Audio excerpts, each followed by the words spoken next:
commence dans un premier temps à préparer tout ce qui concerne la réception des fromages. Donc, tous les frigos, en fait, les salles réfrigérées dans lesquelles les fromages vont être entreposés, les étagères dans lesquelles on va vraiment là, répartir les fromages.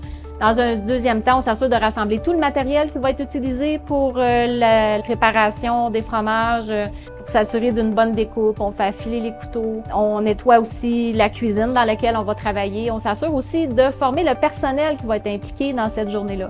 Chacun a son rôle bien défini. On s'assure que tout le monde respecte aussi les règles d'hygiène et de salubrité alimentaire. En ce qui concerne la réception des fromages, elle commence vraiment là, 2 semaines avant la journée d'évaluation.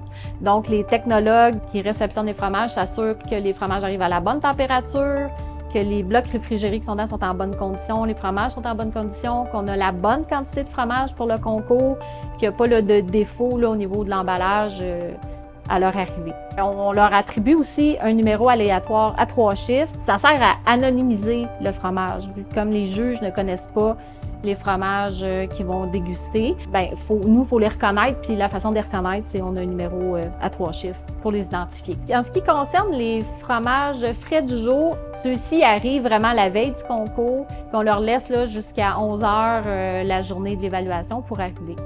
On les garde vraiment à la température pièce pour s'assurer d'une bonne qualité gustative, mais aussi qu'ils soient dans les bonnes conditions. Là.